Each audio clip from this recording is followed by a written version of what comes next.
Warm greetings from the High 10. It's Everyday Shenanigans, and thanks for joining me. This is a two-part live. Um, the first story is pertaining to the death of Gabby Petito. Um, Her parents have decided to file a um, civil suit against the Laundries. And the second part of this live is pertaining to Jose, the mystery Jose, in conjunction relevance to the Summer Wells case. Don't know if it has any actual relevance, but I'm going to play a little bit of the audio from another network and we'll chop up the said information. Thank you all so much for joining me.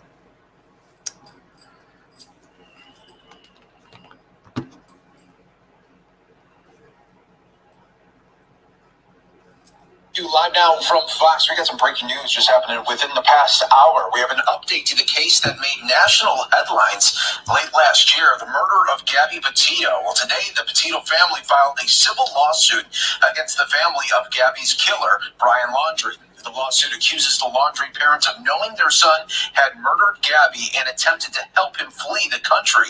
The lawsuit seeks more than $1,000 in damages for causing the Petito's pain and suffering along with mental anguish. Gabby's parents filed a lawsuit yesterday in Sarasota County listing Brian's parents, Chris and Roberta Laundrie, as defendants. The complaint gives a brief timeline of Gabby Petito's disappearance and death before revealing new accusations not previously released by the FBI. The lawsuit states that on or about August 28th, 2021, Brian Laundrie advised his parents, Christopher Laundrie and Roberta Laundrie, that he had murdered Gabrielle Petito. On that same day, Christopher Laundrie and Roberta Laundrie spoke with their attorney and sent him a retainer on September 2nd, 2021. The lawsuit then mentions how the Laundrie family went on vacation on September 6th and 7th while Gabrielle Petito's family was suffering as they were extremely distraught while attempting to find their daughter. Finally, the lawsuit alleges while Joseph Petito and Nicole Schmidt were desperately searching for information concerning their daughter, Christopher Laundrie and Roberta Laundrie were keeping the whereabouts of Brian Laundrie secret and is believed were making arrangements for him to leave the country. This is the latest in a saga, really, that has captured the attention of the country. The FBI concluded their investigation, finding Brian Laundrie did kill Gabby Petito. Again, the suit is asking for more than $100,000 in damages. And once we get more information regarding this breaking news update, of course, we'll be updating you as the status of that lawsuit continues on in the court system. You're watching. All right, everybody. Thank you so much for joining me. This information is by Live Now from Fox. This is pertaining to the Petito family, extension family. They are filing a lawsuit of $100,000 against the Laundrie family, the parents of the late Brian Laundrie. In this said suit, they are claiming that the parents had knowledge that their son had murdered their daughter on the 2nd of September, and then they went and retained an attorney on the same day. And I do not know how they know that information because that information has not been released to the public by law officials or the FBI to my knowledge. So I'm curious to how they know this. Are they guessing? In the end, it shows that they are complicit due to the fact that they never contacted the family while the woman was missing, never returned. Their son returned home in their in the woman's van. So they had knowledge. I'm going to read you information pertaining to the timeline, and you can come to your own conclusions of what you think they know and do not know pertaining to Brian Laundrie. Thank you so much for joining me. This is Everyday Shenanigans.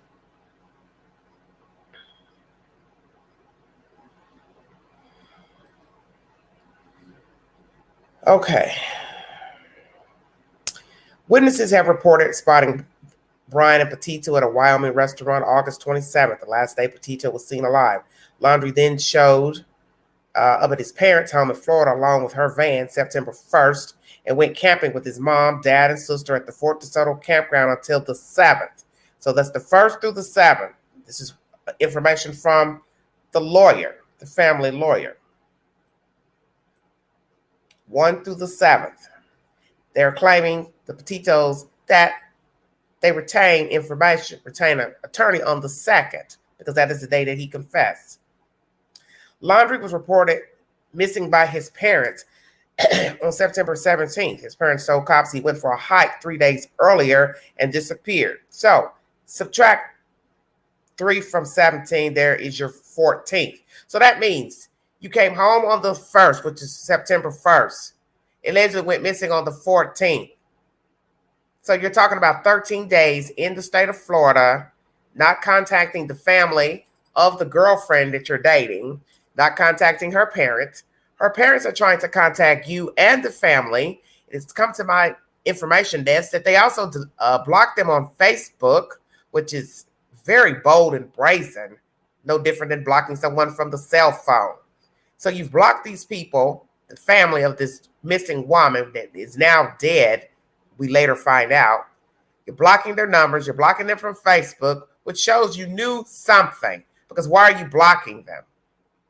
It's one thing not to answer the phone, but then you're blocking them from Facebook. Why? Is it because they were reaching out to you trying to figure out where their child was? What information did you have? Information your son has. So keep that in mind. September 1st, he returns to Florida in Gabby Petito'S van.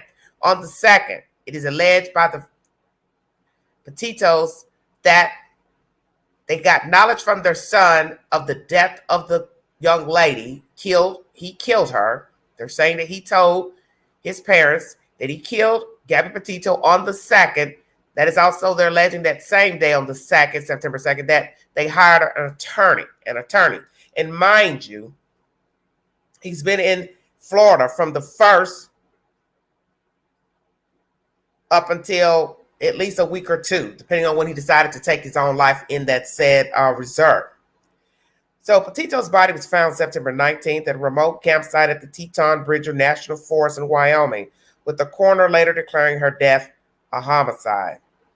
And know that the Laundries reported their son missing on the 17th. This is a very sick story because it shows cause that these people knew something about the death of Miss Petito. Because one, you're not accepting any phone calls from her family. You've blocked them on social media, and 9 times out of 10, you block them from the phone as well.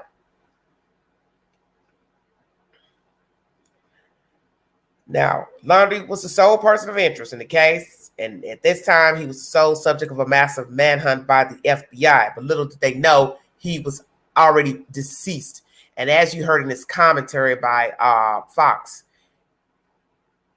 his parents knew he went into reserve. But did they know he was going to kill himself? That's question number one. Did he say, I'm going to kill myself because I killed this girl? Did he tell his parents why he killed her? And why didn't they turn their son over to the police? The right thing to do was to turn him over. I don't care that he's your child. He's a criminal. He's a murderer. And you should have done the right thing by this young lady, by her parents and the public. You should have turned him over because he deserved to go to jail, to prison for killing this young lady. But he took the coward's way out by going into the reserve and shooting himself. And I do believe that he told you everything about what happened out there in Utah. And he also told you he was going to kill himself because you knew he went in that reserve. And it just seems so interesting, happenstance, that when you finally tread your ass inside that reserve, you just stumble right at the point of where personal belongings belong to Mr. Laundrie. Just so happened. You stumble right near belongings of your sons. Very sick information. But from the 1st through the 17th, that's a 2-week, couple of day window. There's information that showed that he drove his car to the reserve, was left there.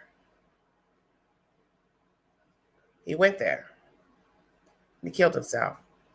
He was home long enough to where he should have been apprehended and brought to justice for the murder of Gabby Petito. They're filing a suit of $100,000 in damages. I pray that they get every damn dime. Every dime. And if they don't get the money, I just pray that they win to prove to the Laundries that you cannot aid a killer because it's your son and think it's the right thing to do. Because had it been your son murdered, missing, or your daughter, you wouldn't want someone hiding the secret and not telling you anything, and not answering your phone calls, and blocking you from social media. Had it been your daughter, your son, you would have felt some type of damn way. You all are some very vile machines. And you walk around like your shit don't stink, but you're trifling. Because let me tell you something. Every dog has its day, believe me. And there's a day's going to come when you wish you had told the truth. Because you'll possibly suffer like these people have been suffering. That's my said commentary pertaining to the Petito laundry case. It's just come across my information desk that Mr. Jose, our mystery Jose, has finally spoken. I'm very curious to why he's spoken. Why is he just now coming out in the month of March 2022? We heard all types of shenanigans a month ago that he was abroad in a foreign country. Well, that means nothing to me because everybody knows there's social media abroad, there's cell phones abroad, there's TVs abroad, there's Wi-Fi abroad. So I don't believe he's sat idly by, never knowing that his name was circulating on YouTube. I doubt that. Perhaps he just wanted to come out. He felt comfortable enough to come out. Maybe because some of the hype has died down, besides people talking about Candace Bly on social media, deleting videos, blah, blah, blah. I'm not even interested in none of that because I'm bored with all of it, quite frankly. I don't see anybody telling the truth to where the child can be located. So it's just white noise at this point. Hello, everybody in the chat. But I am curious to why Mr. Jose has spoken. And I do find it interesting, the venue that he chose to give his commentary. Yes, I'm going to say that. Like minds. Shut up, Queen. Interesting. Well, let's roll with it. Thank you for joining me. If you want to donate to the channel, $, McAndrew, 129 Cash App. All super chats are welcome during this live. God is good. Amen. Thank you. Thank you all so much for following the content.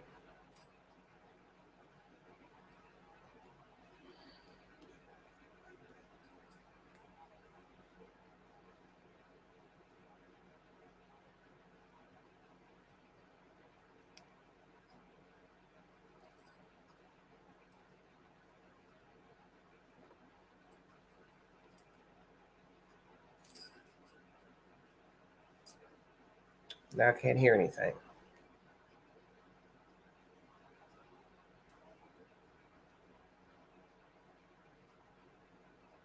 Well, this is strange. Wouldn't play for some reason. Let me see. Hold on, you guys. Josie was with Doc Wells in Utah. Okay. So in the house, it was basically. Let me make sure I started all the way back. Hold on. I see you, and I roaches. Opinions, your feelings, but if you have heard something, or 1 second, let me play this. I had to cue it up. You please put in my opinion or allegedly in the chat. Oh, because, Lord. A lot of people can More buffoons. things as fact, and that is also how. Hello, Australia. Thank you for joining me. Can't get out, and we don't want that because there's been enough in this case. So, Jose, how are you doing today? I'm not here to argue. When anybody spoke to somebody, I'm talking about speaking on YouTube. Give a damn. Good. Come here arguing. Yeah, you're a hard one to track down. I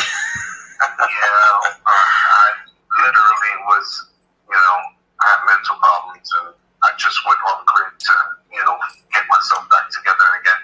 Yeah. So Jose, can you tell us how you how did you get down to Tennessee? What Lord. led you down there? How long did you stay in Tennessee? And just the general concept. I'll give the floor to you right now. Okay, so basically I was going through a real bad divorce, and I basically had a psychotic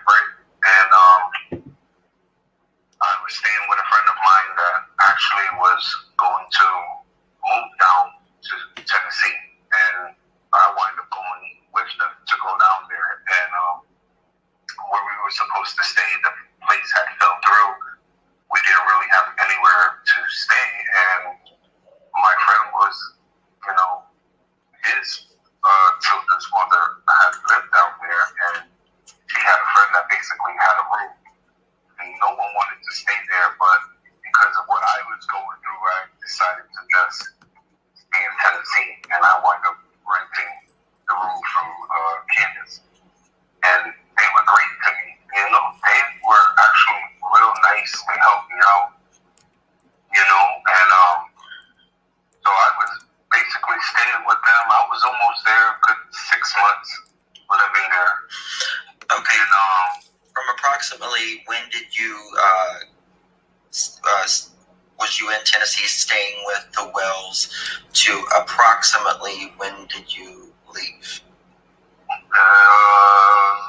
This would be maybe, I believe it was February or March. I remember it was winter time. We wound up going down there, and I left like a little bit almost before we were touching fall, you could say. Okay. Okay, go ahead with your story. You're fine. So I was staying with them at the time, and they was helping me. At the time, Donnie wasn't in the residence at that time. He was actually in Utah at that time, and I was renting from Candace.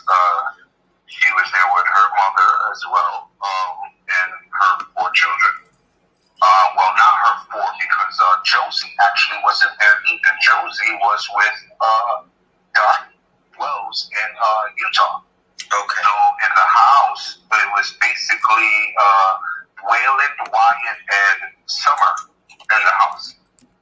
And so while I was staying there, a lot of things have transpired while I was there. You know, I guess they all liked me in the sense of relationships wise. You know, they found I was cute or whatever, but at the time, because of what I was going through, I really didn't want to hook up with no relationship type deal. I was just trying to get myself together, you know, having severe nightmares and things like that. And so while I was there, I could remember the first time I initially walked into the home that we were coming up the driveway, how to get up there. Their lawn was like, if you was in the state, you probably would have got fined for the way that lawn was, because how tall it was. You know, a lawnmower was sitting there. You know, the kids didn't really have much play area. Also, at the time, I also found out there was a poisonous snake lurking around in the yard. You know, they had a beehive hidden under the lawn by the driveway.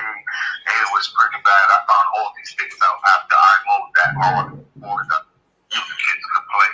I remember the first time I initially walked in through the door, I was pretty much shocked at what I saw, because as you entered, you know, you see mattresses on the floor, blankets were thrown all over the place, and, you know, TV was in a certain particular corner with movies piled up, and then as you entered through another door, you got to the kitchen area, and truly it was disgusting. Dishes piled up, looked like it hadn't been washed in weeks.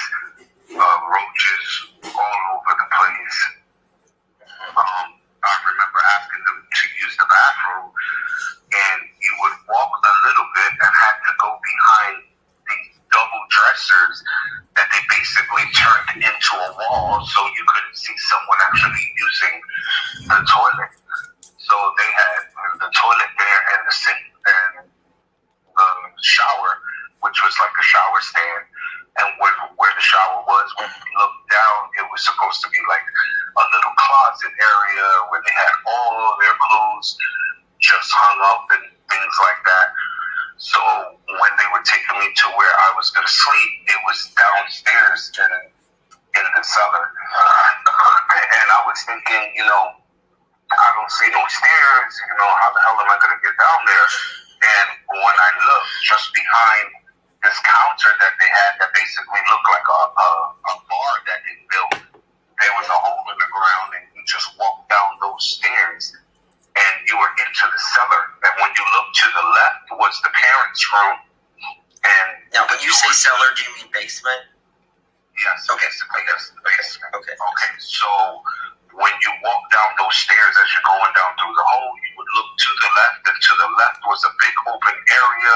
They had a 42-inch TV on a shelf. Their door to access outside into the driveway was there.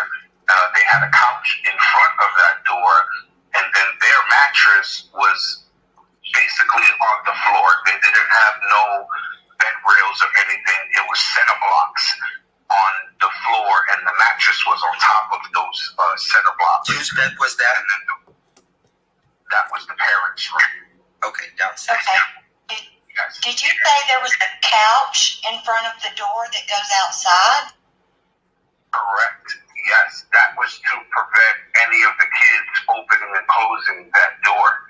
You know, when y'all finally contacted me, you know, just going a little ahead, when y'all had contacted me and was telling me everything that's going on, I could clearly remember that, you know, looking at these videos and they were talking with Donnie, and he's like, well, you know, Summer's pretty intelligent. You know, she could have opened that door, you know, but no, there is no could have. There is a definite, because she had the consistency of always unlocking the door and walking out whenever they see fit. And this was not just Summer. This was also Waylon and Wyatt as well. So they would just come in and out freely, you know? So You know, the door did lock. For them. Excuse me? The door You did said lock? the door does lock or it did not lock? No, it did not lock. Something was wrong with the lock, and they couldn't find the key, so they basically had this, not a love seat, but the larger one that looked like it was a sofa bed, but it wasn't, and it was blue, and they had that pushed up against the entranceway of the door. And that's where the kids would hang out and sit and watch the TV, you know, watch movies and cartoons and things like that. Okay, so the couch was inside, right? It wasn't like an out. No, it was inside of Candace and Donnie's room, but it was pressed up against the wall that literally the door was there. Okay. And I slept in the room adjacent to them. And in that room adjacent to them was basically the kids' playroom. And all their toys was in there and stuff. Another thing was when I seen a photo of where they showed how the boys' beds were and things like that. That bed was never there. That bed was the bed I slept in the summer. It was literally pushed up against the wall, and the rest of the room was the kids' room that had all their toys. And I remember it specifically because the kids would always come downstairs, hey, Jose, how you doing?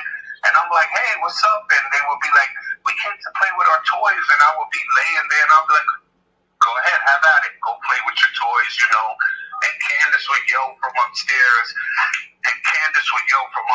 That, you know, leave Jose alone. He's trying to get rest and stuff. And I would tell her, oh, don't worry about it. They're kids. Let them play. I really don't care. Don't care at all whatsoever. So it was basically my room / their playroom, which I never denied them entrance. There was no door to the room. They could just freely walk in. And Was there doors anywhere in anywhere in the house? Only the doors to get in and out of the home. Okay, so but there was no internal door. There was an internal door from the first room you entered through the front of the house to get into the kitchen. It was a blue door with a glass window. And that door, when the kids were, you know, not behaving, this was after Donnie came back. Hey, one second, Jose. I see you having some feedback. Your mic may be, okay, there we go. Go ahead. Sorry, Jose. Okay, so Donnie will always keep that blue door closed, and he would tell the kids, you know, don't mess with the lock. We don't have a key for this door. Leave the door somewhat open. And it was basically, you know, to keep the house warm and things like that. But if the kids did get out of hand, you know, Donnie would set them in that room and close the both doors. The doors to the front room and the door to that kitchen. And the kids would be in there, though they had TV and then... Uh-oh. The call dropped. Hold on. That's not good.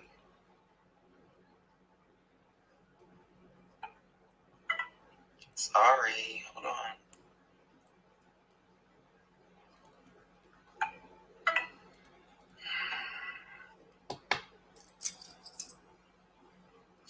Jose? Please leave your message.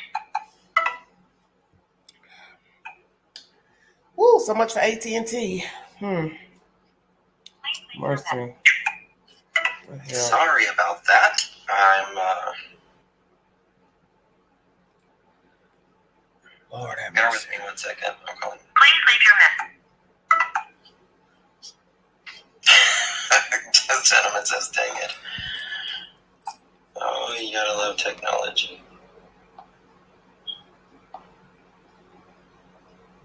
Hello?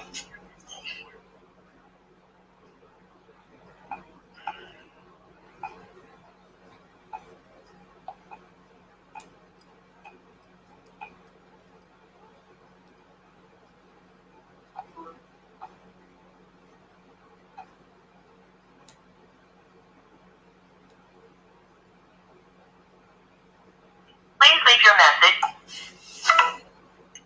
Jesus. No problem. He'll call me back. I hope. Please leave your message. Hey, I see you. Can you, try to call him? Yes, I can. Okay.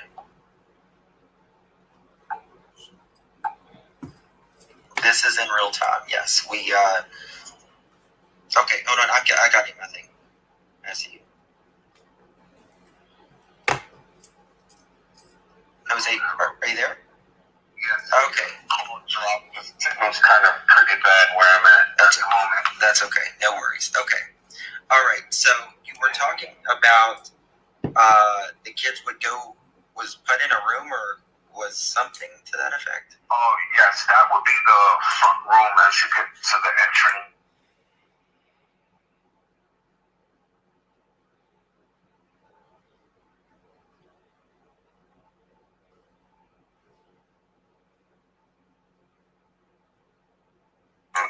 Some bed that was on the wall, and could you repeat that? Sorry, there was a problem.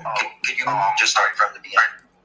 Okay, so in that room, basically Candace and Summer, Grandis, and Wyatt would sleep in that front room. They literally had two queen-size mattresses on the floor, and then they had a futon bed against the wall. That's where Grandis had slept because she had a knee replacement, and she couldn't really get up and down from the floor. She also had a camper on property that, she slept in once in a while as well. And Wayland would usually sleep in the cellar in his parents' room on the couch, and he would fall asleep watching cartoons on TV. Oh. And I would be in the next room next door. Okay. So why would Don put the kids in the room? Like, what did? If they disobeyed, didn't listen to what he said, he just would get so upset and start screaming and yelling at them, go in the effing room. And that man, listening to him talk to you, it's like looking at two sides of a coin, because he talks to you one way, but when you see him behind closed doors, it's a totally different thing. F-bomb out of his mouth, S, like, freely. It's like the F word is definitely a prime word in his vocabulary, if you know what I mean. Mm-hmm. Did Don go to church whenever you was there? Did he go where? Did he go to church? No, he never went to church. Never. Yeah. But from the moment he would come home from work, he already had beer in him. So basically, you're driving drunk coming home from work, and then when he did buy food for the house, when he got there, it's basically stuff from Dollar General, Family Dollar, Dollar Days. You mean the Dollar General down the road there where the... Oh, yes, absolutely. And it would be all junk food, like the chips, cut cupcakes, Twinkies, things like that. That's not food for children at all. I mean, it's snacks for them, yes. Right. But as far as real home cooked meals, that was not happening. Home cooked meals wasn't being cooked often until I entered the home, because I remember telling them, hey, I would like to cook something. And Candace and her mother looked at me like, wait, you know how to cook? I'm like, yeah, like, of course I do. I have 3 kids. I used to cook for them all the time. I love to cook. That's one of the things I enjoy doing for my children. So let me make something for them. And they sat there in amazement watching me cook.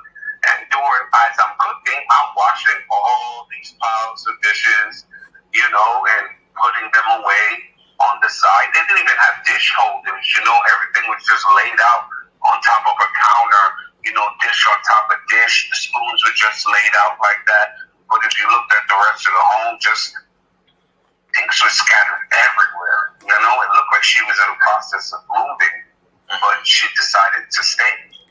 What do you mean she decided to stay? I don't know. She said she was gonna.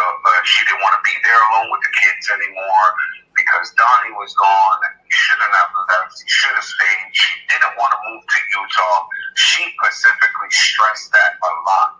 I don't want to move up there. I don't want to go up there. No. And I guess she was about to move because a lot of her stuff were still in boxes and scattered, and they were looking for things.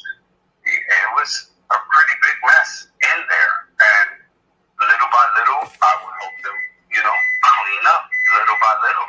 And the more consistent I got with it, the boys started to help me, Waylon and Wyatt.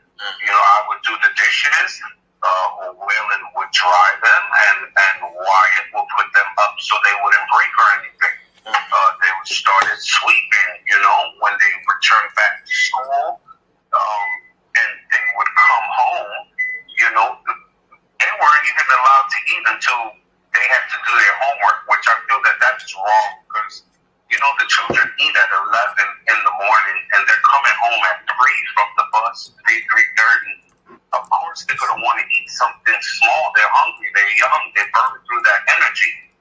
And they couldn't even eat. They had to do their homework first before they ate.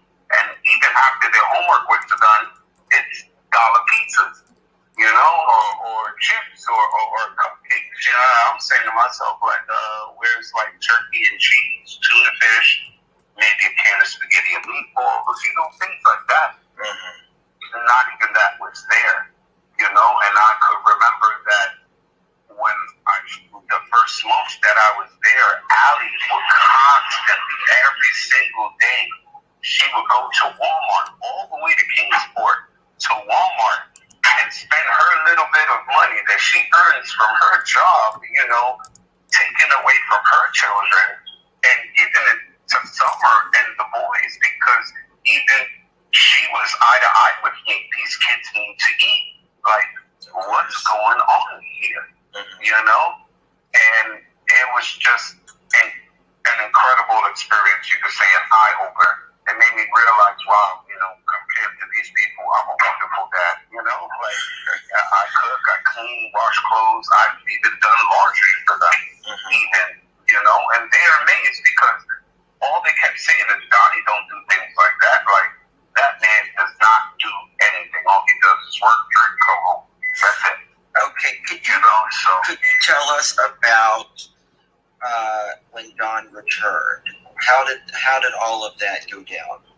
Well, basically, when he was coming back, I remember Candace was telling me that, he's pissed. And, before he returned, I find it kind of strange that he said he didn't know who I was until he came home, because I had spoken with him on numerous occasions on the telephone while he was on his way back from Utah. And I thought everything was cool between us. He came home, he was calm, he didn't drink the first 2 days. On the second day that he was there, he got his old job back, was ready to return back to work, and next thing I know, he's back into work. A couple of days later, he gets paid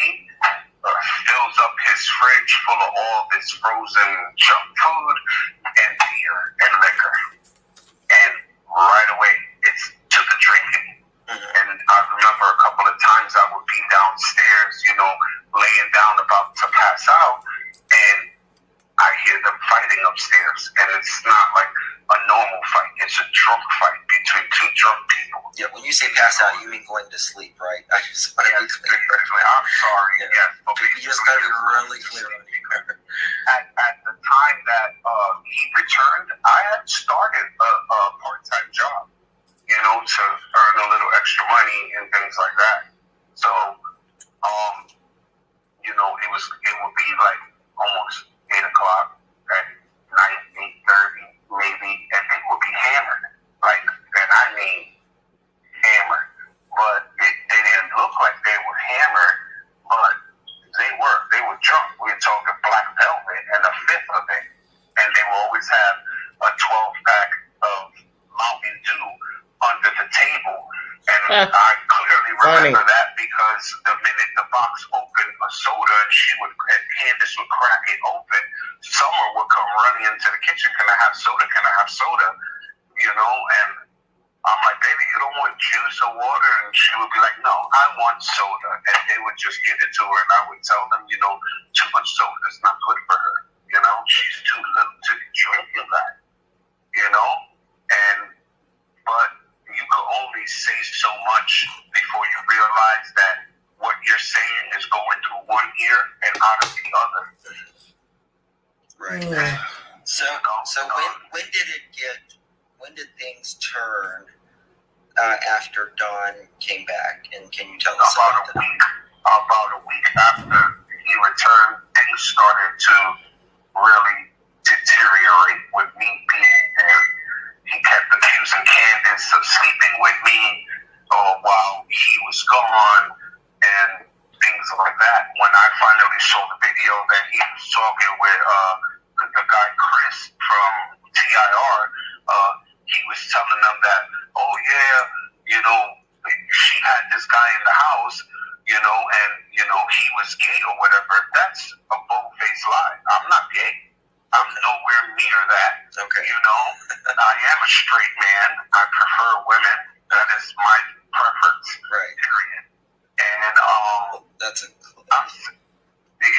So you're saying where Candace and everyone said that you prefer men, that you actually are indeed straight.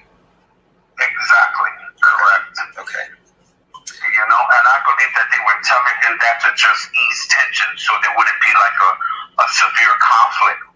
But during the time that I was there helping them and stuff, they're realizing like, wow, this guy's here and he's renting from me. He's a good friend, helps my kids with homework, he cooks, he cleans. Like, who is this guy? And it's nothing special. Like, there's many of men like me who do things like that. This is what you're supposed to do. These are your children. You want their well-being in your heart constantly. You want to make sure they're fed, their clothes are clean, they have a proper bed to sleep in. And I get emotional talking about that because I remember, seeing them sleep on these couches, on the floor, and it would bother me a lot. And I'll be like, what's going on? And it was always one finger's point to the other. Oh, it's his fault. Or he would say, oh, it's her fault. They just constantly kept blaming each other instead of just meeting each other in the middle, find common ground, and fix things together. There was always a constant conflict. Past was kept being thrown up on each other's faces, and things like that. So about a week after, it started to get very heated. It was always about me, always. And my name just kept constantly flying out there. And one night, they got so drunk. This was the week that I had left. They had gotten real drunk. Is this the night where the police came? Yes, okay. Correct. And I remember that night very clearly because I was half asleep.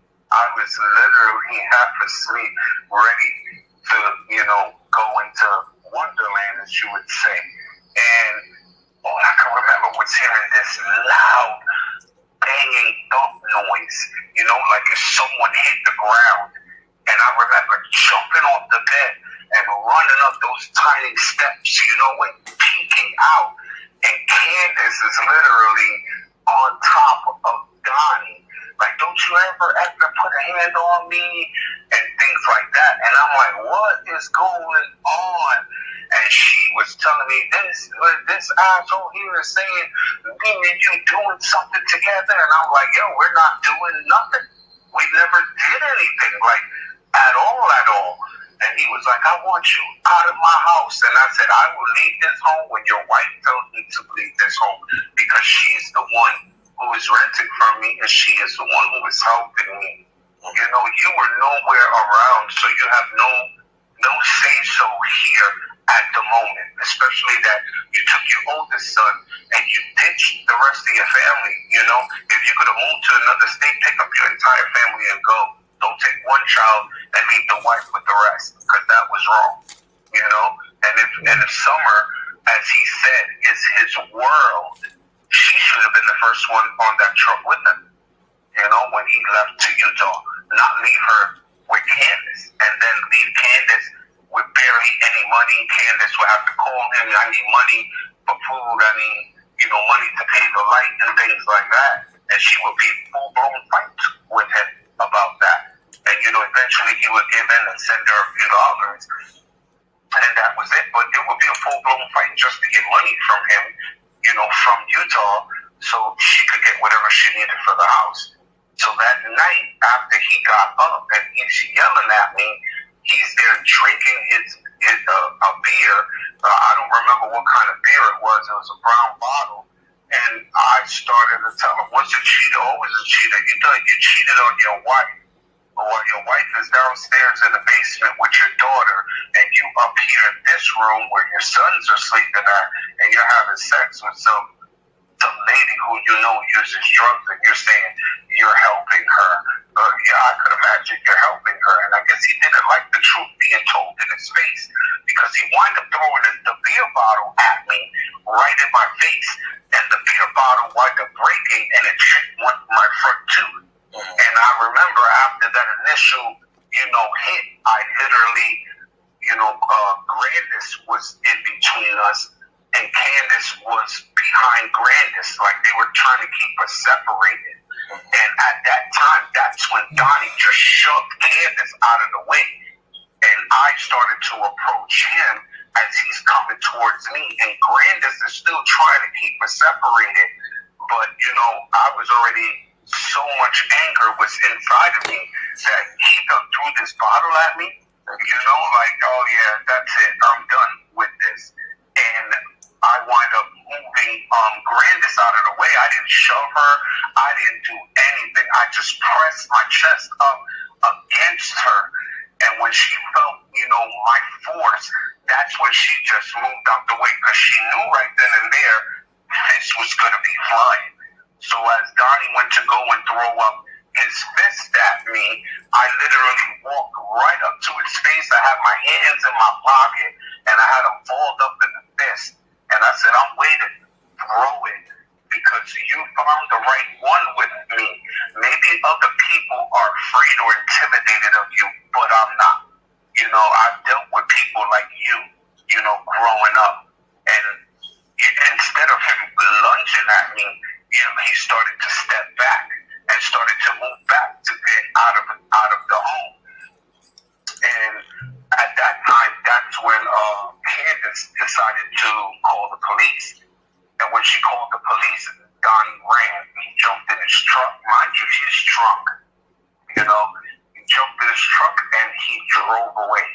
That same night, maybe 20, 25 minutes later, the police wound up coming up the hill. And Donnie wasn't on the property at the time. And we were explaining to the police officer what had transpired there and stuff. And the police were like, did you happen to know where he went? And we were like, no.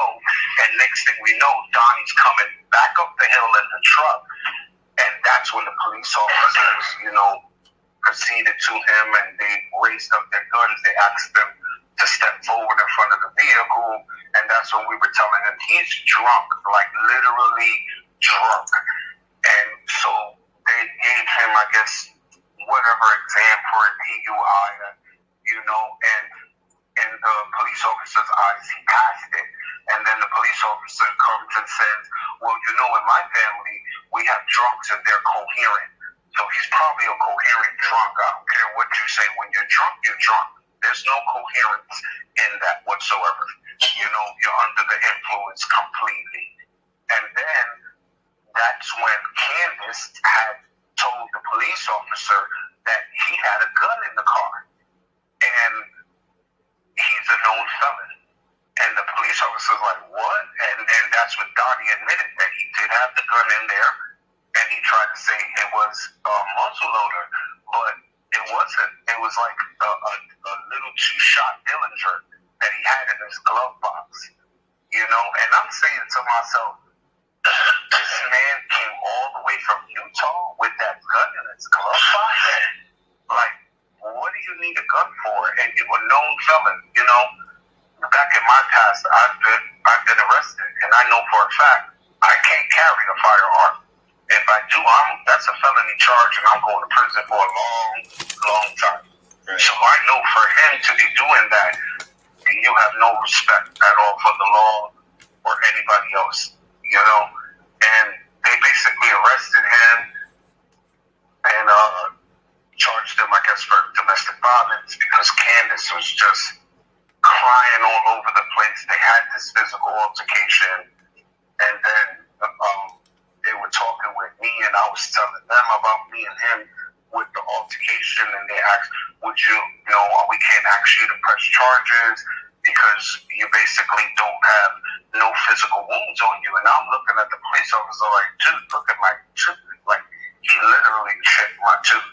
And that's not a physical altercation or not to be arrested after he threw the beer bottle at me, and nothing really happened. They wound up taking him to jail for whatever happened between him and Candace. Mm-hmm. How long did he stay in jail? Not long. Maybe 7 days. I think tops he was in there, I believe. Okay. And I remember Candace going down to the courthouse.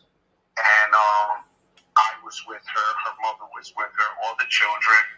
And she went in there, and did the order of protection, and she had it, and she had to fill out some paperwork, and me and her mother had to help her fill out that paperwork. And then she went back in, and I guess they gave it to her, and she came out, and I kept stressing to her, don't let him back in. This guy, something is wrong with him. Just from this altercation that I have with him, I know for a fact, this guy is brutal. This guy has no conscience whatsoever because you're physically abusive to a mother, a grandmother, that, like he admitted, she hated his guts. She had reason to hate this man's guts. This man was violent. He wasn't passive. He wasn't calm. And to hear these videos say, oh, he's a calm man, he fits this description. No, he's a calm man in public. You see the man behind closed doors. That's a totally different person. It's like he switches, like one day he's okay, and at nighttime, it's like a Dr. Jekyll and Mr. Hyde situation with him. One point he's fine and calm and laughing it up, and in an instant he changes to Jekyll, and he's raging and arguing and throwing things, and that's the type of man he is. And on a power trip, what he says must go, and everyone must listen, and he don't care who you are. Mm-hmm. Tell me about the thing that they would do whenever the kids were sleeping. With the shaving. Oh yes, there was times where it wasn't done. This was before he came, but they would play pranks on the children, and while they would sleep, they would put shaving cream all over them while they were sleeping. And I'm like, at first I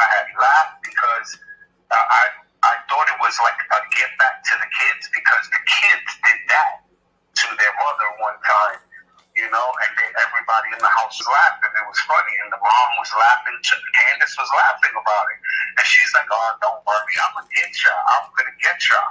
But the kids were sleeping, and they wound up doing it to the children, and it was like nothing. I'll never forget that when Wyatt had woke up, he was crying because he got shaving cream in his eye, and he was like, "Why are you always doing that?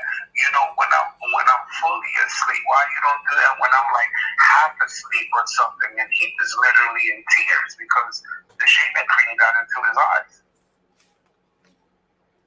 It was things like that that really bothered me a lot, and it wasn't until that altercation that I had with Donnie that he finally realized that he's in front of a man who's not going to back down. I think he was the type of man that when he approached you, he tried to approach you because he's not a little man. This man is tall, and I'm short compared to him.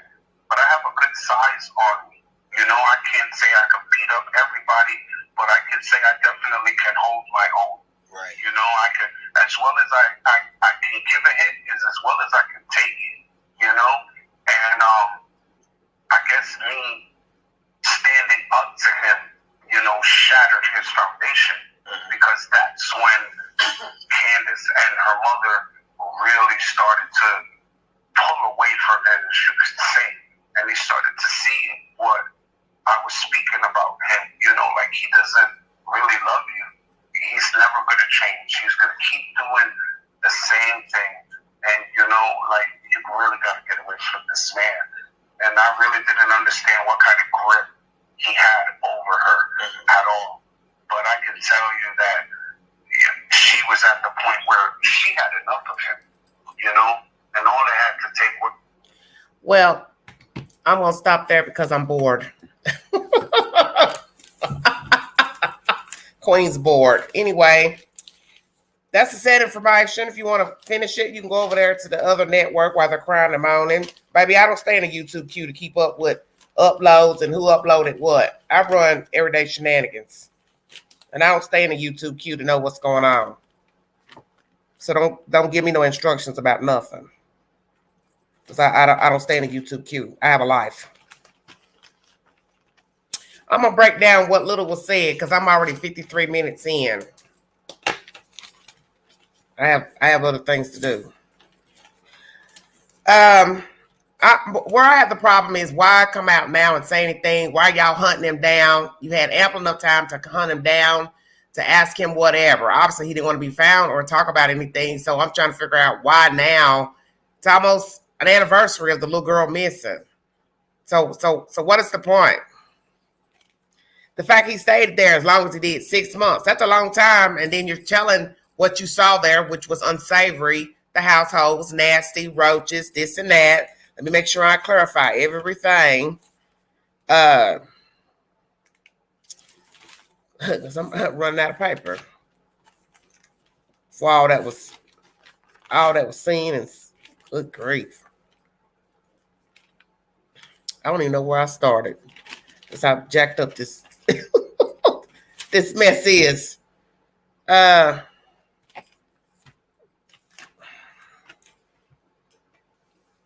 feel like I'm missing something. Lord, hold on a minute, y'all. Lord. It's like I'm off or something. Mattresses on the floor, disgusting. Roaches. Dressers blocking the bathroom where you didn't have any privacy, no doors inside the place. Slept downstairs adjacent to the Wells room. Playroom shared with the children. Didn't mind the children coming and going.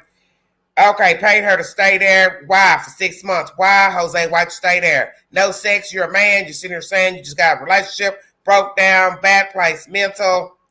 Wells' bed was on cylinder blocks. Couch blocking the door. But yet, where was the couch on the 15th? Kids walked in and out, so that means they pushed the damn couch from the door. Stay woke. Door didn't have no lock on it. They couldn't find the key. Children coming in and out of the playroom while he slept down there. Candace told him not to go down there, bother him, blah, blah, blah. He didn't care to share the room. They were children, blah, blah, blah. But when you had to fight, why'd you still, how long was it that you still stayed? You said that he wanted you out of the house that night when everything went down, when he got back. Shit don't make no sense. Don only buying food, general food, chips, cupcakes, not nourishment for the children. He didn't go to church, so he's portraying himself as a fraud to the church and to the public. You wanted to cook something. Yep, in this same nasty house. Makes no sense. Okay. So the kids were amused that you wanted to cook. Candace Grandis was happy to see a man could cook, blah, blah, blah. Dishes everywhere, laid out. End up getting the children to help out, do the dishes. Oh, Lordy. Looked like she was smooth and things were in boxes. She didn't want to be there with the kids alone while Daddy was in Utah. So what was up with the Utah? That's why I always said about the Utah visit. Did he actually leave his wife? Then that makes no sense. He owns the house. So why would he leave her for months on end? Did he honestly try to go out there to find work? Donald Wells. You know, the Queen don't really care. Because these people are buffoons to me.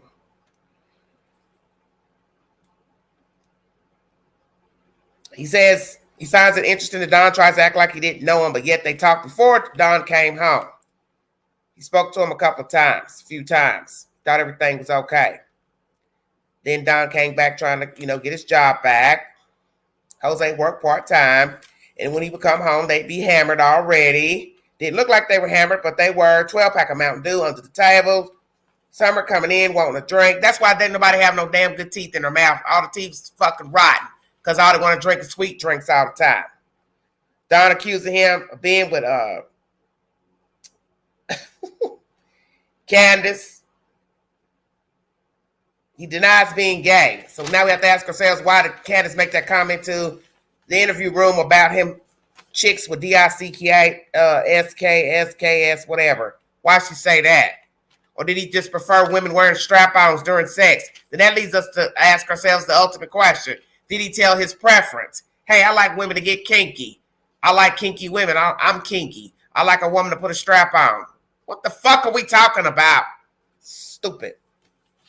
Stupid ass interview.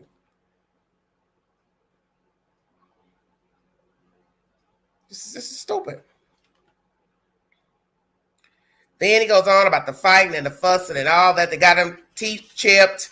Police didn't want to do anything. Well, see, you should have been a man. You should have knocked his ass out. Should have picked up something. Like my mama told me growing up. You can't you can't beat him, then join him. Then you pick up something and knock him out. How about that? When he least expected it, he turned his back. You should have picked up something and broke him down. Matter of fact, should have went to the basement and picked up one of them cylinder blocks underneath that mattress and knocked that motherfucker out. How about that? Yeah, Queen on one tonight. He's been arrested, Jose, worrying about why Don had a gun in his car, blah, blah, blah, driving from Utah with a gun. Well, then, damn, Jose, what did you do? What is your felony for? You didn't enlighten us on that. And the host didn't ask you, well, what do you have a felony for? Ting! You left that part out, both of you. Why you worrying about the video? Oh, this is stupid. Thinks he stayed in jail 7 days, blah, blah, blah. So that means you were still there. The thing that I don't really care for is Jose. It doesn't really matter what Don thought of you, her, blah, blah, blah. They got drunk, crunk. That's still Donald Wells' house. His name is on the deed. So that means that's his house. And if the man said he wants you to leave, then that's what he means. It doesn't matter that you paid. He knew you paid because 9 times out of 10, she told him you paid beforehand, before he even came home. The point is, that's still Donald Wells' house. Okay? So you can't just stay in somebody's house just because Candace took money from you. You should have known better anyway, staying in a house with a married woman and her husband is out of town. How does that look? You should have talked to Donald Wells. Hey, let me talk to your husband because I don't want no problems in case he pop up or a brother pop up. See, that's how you do business. See, only a crazy motherfucker stay in a house with a woman that's married and think ain't nothing gonna jump off because the husband's all the way in Utah. Ding, ding, ding, ding, ding. Wake up call. Homeboy came home and it was on like Donkey Kong. Y'all up there fighting and fussing. See, I laid Don Wells out. I don't give a damn if he was 6'6". His ass wasn't been walking around. How about that? Yeah, okay. Short or not, as my mama said, pick up something, knock him out.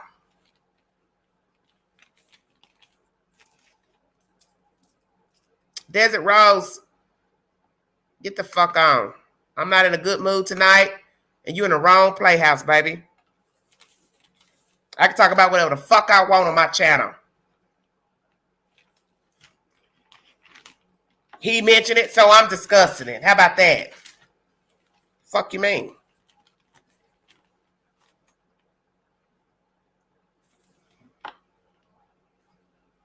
You people need to get a life. Why you even in a chat? Where's the discussion? How about that?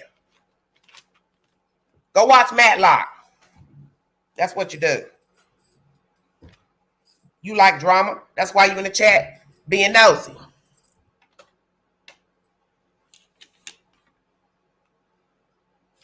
All this is baffling information.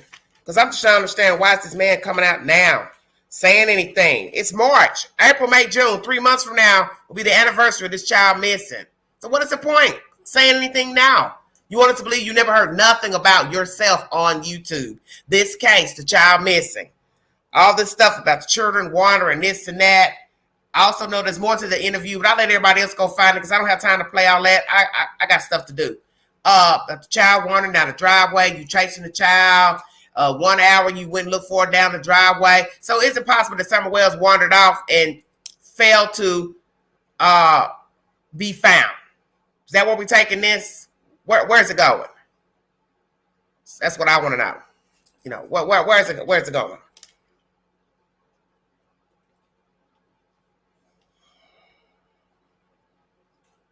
I just want to make sure I'm touching on all the little points. I don't really see the point of all this. I mean, it's interesting to a point only because we never heard from him. But like I always told people, was he ever relevant? Because if he wasn't relevant to June 15th, then it's just gossip. He said, she said, some shit that Candace brought up about this man, Allie bringing this man's name up. But is he relevant to June 15th? That's the point of the story. It doesn't really matter about Jose, Pookie, Bubba. Who is relevant to June 15th? Who saw the child, was around the child June 15th? Now, if Jose was staying at the house June 15th, 14th, then maybe it would have some relevance. But we're only curious, some of us, is because his name kept being brought up. He's accused of being gay, bisexual, whatever. I don't really care because I don't know him. It's like I don't know the Gator Trash that's up there in Hollerville. I don't care. Because these people are ignorant to me. They're street people. The very reason the child is missing is because she was living with street people. You know, you're sitting here listening to this man go on and on about roaches and mattresses on the floor, mattress down on the floor. He didn't really have a bed. They didn't have a bed. Okay, but yet you stayed there and paid this fucking woman money for 6 months. The money you gave her, you could have paid for a hotel. You could have rented a room at somebody's house off Craigslist or somewhere.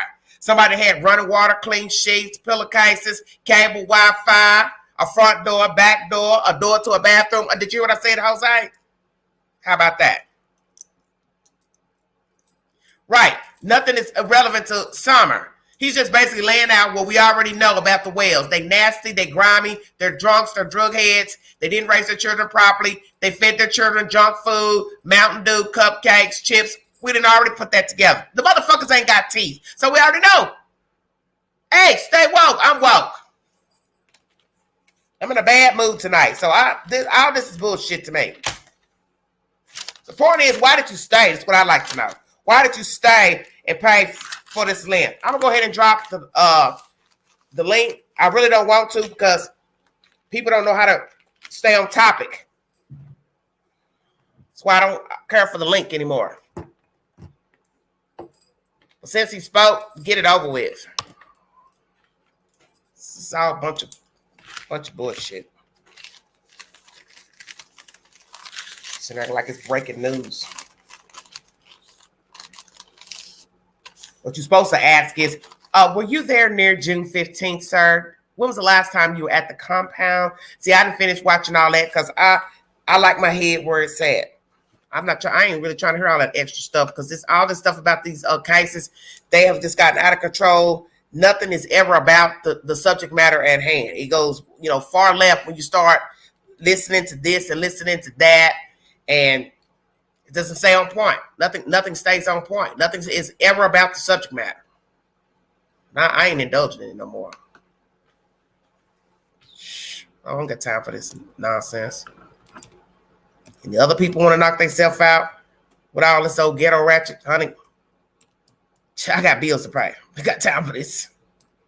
It's real. I got real problems. Real people dilemmas. The motherfucker probably ain't even over in Tokyo. Tell y'all any damn thing. Oh, he over here. He's over here in Saskatchewan and all that. Yeah, all right. Man could have been sitting right out in Tennessee somewhere. You don't know where that damn man at. And yeah, like somebody in the chat said, why you didn't show his face? People would have preferred to see his face so they know that's him. That's how I work. I don't want people just talking on no phone because it could be anybody. Especially when you're dealing with people that make up stuff and docs and stuff. It's best to show the person speaking. He matches photographs and Facebook profiles. That way people can verify that he is the person. So they're talking to somebody on a damn cell phone. Ghetto. I had about enough of this Summer Wells case. They all the same to me. It's nothing about the children. Just a bunch of junk. Just a bunch of junk. Well, Beth, I don't know why he came out. I'm just trying to understand what was the point. You done went this long, and I'm supposed to sit there and believe you had heard nothing about yourself on YouTube. So that means you never opened up the YouTube app. You never went into YouTube to watch a video, music, nothing. Strange. I don't know. Whatever. It is what it is. If you'd like to give your commentary pertaining to the Petito'S filing a lawsuit against the Laundries and the mystery Jose Ramon has come out to speak, hit the link. Make it worth my while. Because I'm bored. Irritated and bored. All in the same breath.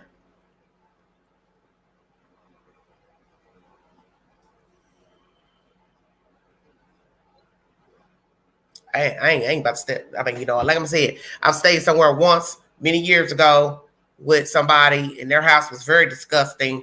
And I don't even think I was there a month because I had to, wait till I got an apartment ready, finding a new apartment.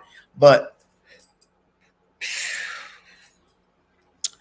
6 months, hell no. I guess most people say, well, I want to stay the month. Well, you stay where you have to stay at that time when you're in between, finding a place. But Queen don't do filth. I'm not gonna stay very long nowhere where it's nasty, because it's just there's no reason for that. And I don't understand somebody coming down here saying we didn't have nowhere to stay. Well, why did you come here? You think I'm gonna travel all the way from New York and don't have anywhere to stay? That's crazy. That's why I always knew when that father was speaking, bio donor of boy H started coming out, pussyfooting around with his fucking top hat on. Who travels all the way to Tennessee and don't got nowhere to stay? This makes no sense to me. You're going to drive all the way from New York with a bunch of people and nowhere to stay. Oh, I didn't finish the interview, so somebody let me know. In the interview, did he talk about how many people were actually staying in the house when he was there the 6 months? The 15 people? I'm curious. Whatever.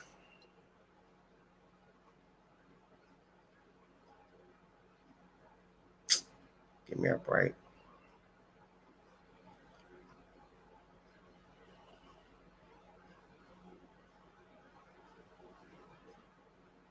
Yeah, why not show yourself? The people gonna ask that.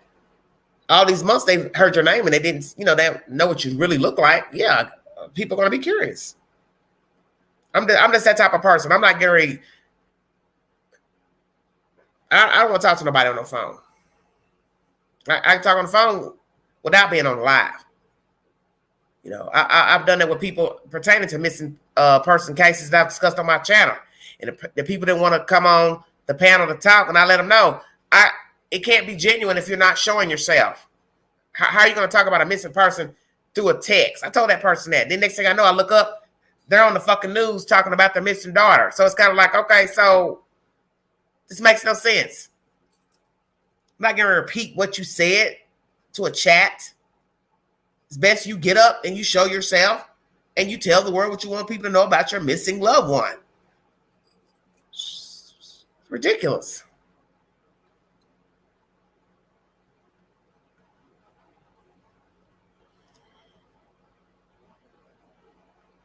Very strange. 80 viewing, thank you. If you want to donate to the channel, $ Big Angie, 129 Cash App. All super chats are welcome during the live. Thank you so much for joining me.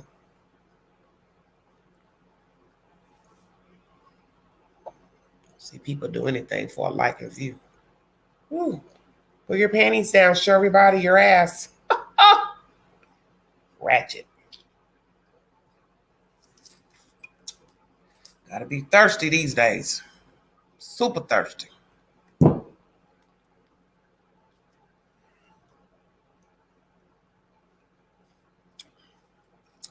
I don't guess there's nobody else left to jump out the clown car.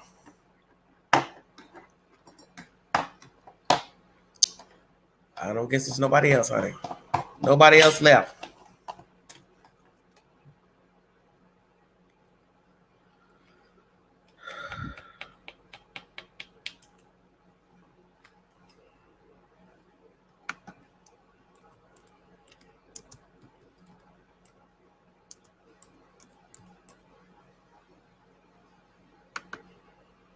Well, it wouldn't be genuine at this point. Anybody coming forward with any information about anything, relevant or not relevant.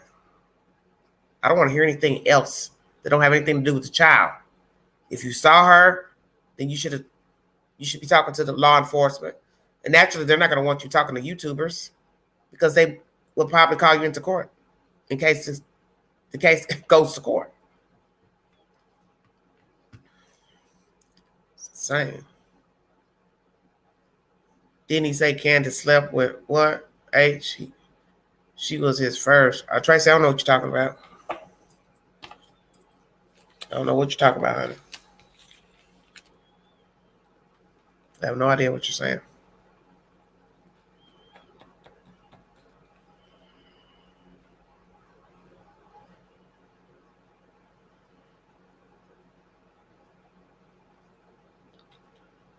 Well, that's it.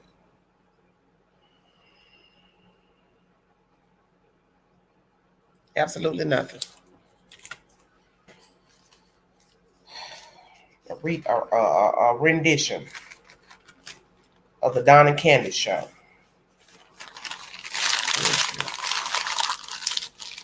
If you have a comment that you like the public to hear, feel free to hit the link to give your commentary pertaining to the laundry Petito case and this Jose Ramon, however you pronounce it, rendition.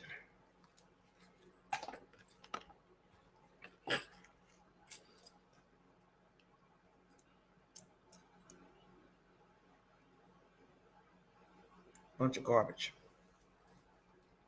Sitting there listening to somebody go on and on about staying in somebody's nasty house. Well, what's the point? This makes no sense. Because people looking at you like, well, hell, you stupid.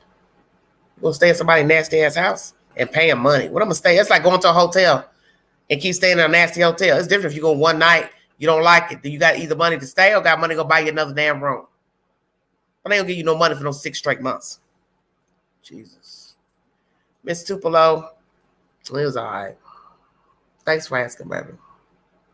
Just not having a good day today.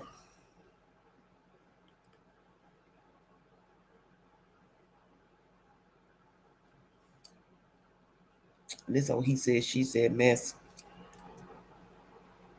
Somebody want to orchestrate about when somebody can play the audio. Oh, well, why would you upload if you didn't want nobody to play it?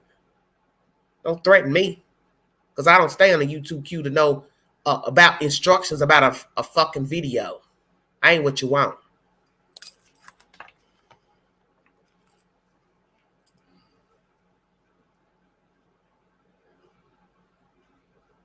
You're going to upload something, then you're going to try to give instructions on what somebody can play it or not. And why even upload it?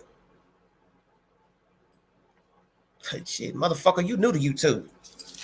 Check yourself.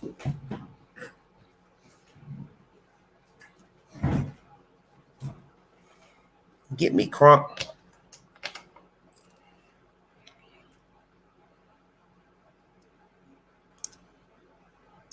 Well, that's the gist of the story. Absolutely nothing.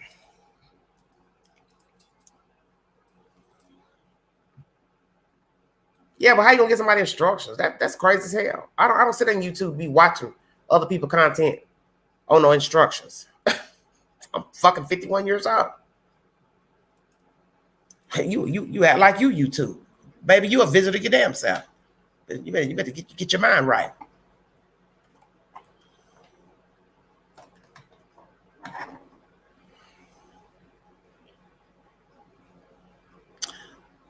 Well, I'm gonna check out of here since nobody has any commentary pertaining to the case, because obviously it ain't nothing.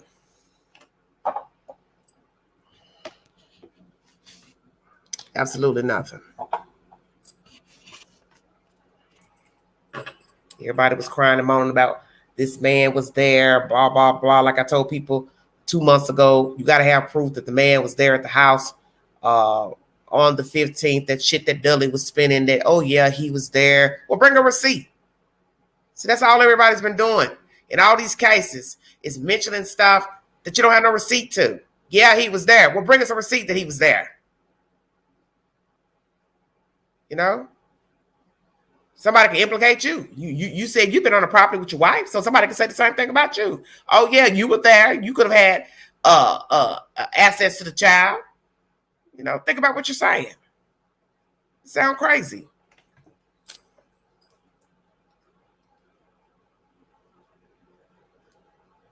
Fucking dope things. Bunch of dope things. That's it. Haven't y'all noticed that's all the story's about? A bunch of dope things. This was sad.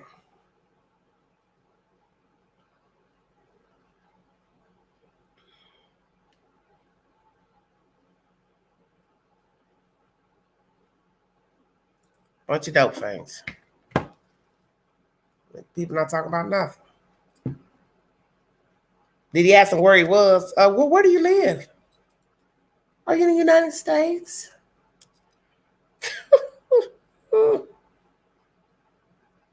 Okay, yeah, 5 hours. That's what I said when I saw it. I thought I'm not gonna sit here and play nothing for 5 hours. Excuse me. Breaking news. About what?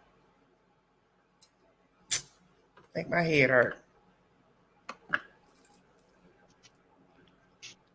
Hi, Queen. Hello. How are you? I'm not good, baby.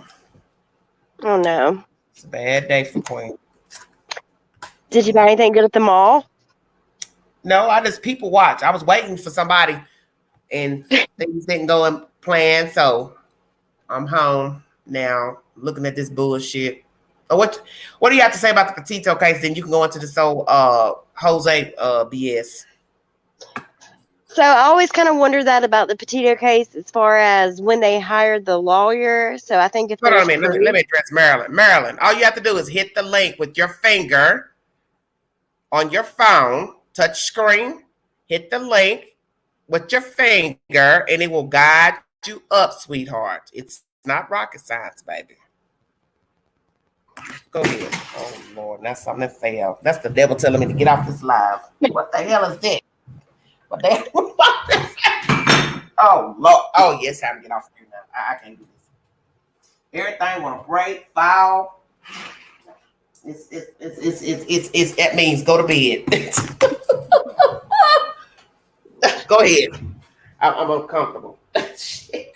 So I don't know, of course, all the laws and how all that works. But I mean, I feel like that if they're able to prove, that they hired maybe the phone records that he had contacted the parents, that they hired the lawyer before she was ever reported missing and all that kind of stuff, because I kind of felt like that's where it was going. Well, somebody done told something. Or they assumed. Yeah. Yeah, I didn't really hear exactly like any proof of anything, but I definitely feel like it was, I don't know, indecent of a human to not help someone find their child. I can't imagine. That's why they knew something, because what decent person wouldn't tell you something? Come on now. And then for her to mark in the lawsuit, that she was immediately blocked by her cell phone, the mother, Wow, and Facebook. I heard that the other day, yesterday, whatever. no, that's So, crazy. like, you blocking people? You must know something. That's common sense. You must Right. know something. You blocking somebody. Why would you block somebody? And I watched that search for day. I mean, clearly they found her faster than they found him. Mm-hmm. Been dead. That boy been dead. As soon as he walked up in the marsh, he was gone. But He I wants to lay up in still, there. out of watching the search and seeing all the equipment and all that kinds of things that were out there, it's still very interesting that the parents offered to help and were able to find him in no time. I mean, I found that odd. But Well, I don't know. okay. So now, this mess here. So, okay, everybody's always wanted to know about Jose. So I'll give you a little credit there. You found him. Great. Awesome. But like I said earlier, out of everything that was said, at the end of the day, My thing is, why were you looking for him? well, I don't want to say that on the line. Shut up. Nasty. I'm just saying. Why would anybody be looking for Jose? For what reason? It's almost a year that the child been missing. Damn, why does this keep sliding off? This is crazy. Like, I mean, and at the end of the day, he didn't give any really insight that we didn't already know. I'm not going to say it was a bad interview. I'd be lying if I said that. But with everything that's been said, with what he said, we're no closer. Yeah, to information about her. Right, to finding someone. Were you there on the 15th, the 14th? Did you see the child around the time she disappeared? That's the information. Everything's been he said, she said anyway pertaining to this case. Bringing Jose around month 9 for what?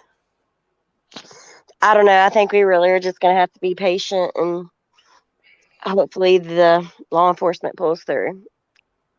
I do have some hope. You act like you done brought something just fantastic to the table, and then you sit there crying and moaning about when somebody can share the damn information. Are you kidding me? The fuck? You got a lot of nerve. Considering, yes. These people are trip up here. These people up here on this fucking live stream. These are some interesting characters in the chat and YouTubers. Very interesting characters, I must say. That's where it used to be, was in the chat or yeah, well, he was in the chat. Yes, I remember. I'm talking about what relevance is it now, 9 months in? Nothing. No, I mean, we've heard enough gossip. We've heard enough gossip. He said, she said, from the parents, all their constituents. That's the point. Nothing has been relevant to the child. The only thing I heard briefly was that she wandered. She liked to wander. They searched for her. That could be some relevance that perhaps the child wandered off. Okay, let's go there. No, that was good information. The child wandered off?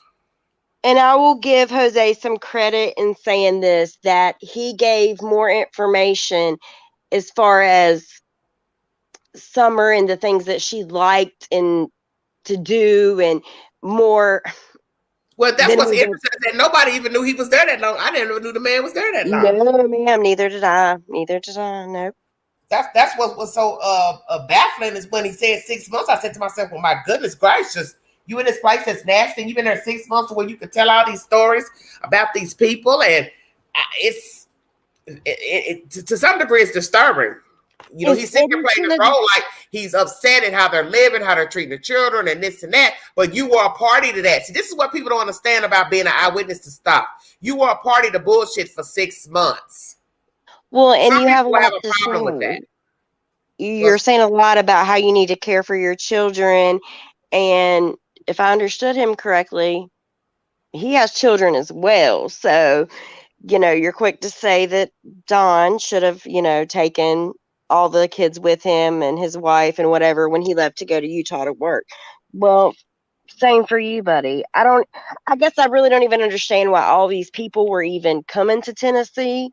I understand was that ever explained during the interview? Nope. So that's my point. Why would 15 or so people come to Tennessee with nowhere to stay? I just heard him say, I didn't have nowhere to stay, so I asked her about renting a room. Well, then that doesn't make any But sense. it Why would wasn't a you come? room. Listen, why would you come to Tennessee and not know where you're going? No, he Where did to say stay? whatever home that they planned to stay at whenever they came to Tennessee wasn't ready or fell through or something. But from what I understood, everyone else left the same day that they arrived to go back wherever they came from, except That him. makes no sense. That leads me to believe maybe somebody lied about what they had to offer the people. Do you understand what I'm saying? Did somebody Mhm. mislead them and they came, and then when they got here, what they thought they were going to be staying or wasn't what they thought? But let's keep it real. Who the fuck has room for 15 people? Well, and definitely not the Wells. I mean, and But for it him don't to say he matter. It rented a don't matter. room, Listen, it don't matter who the person is. Who would logically have room for 15 people? Nobody. a hotel, that's it.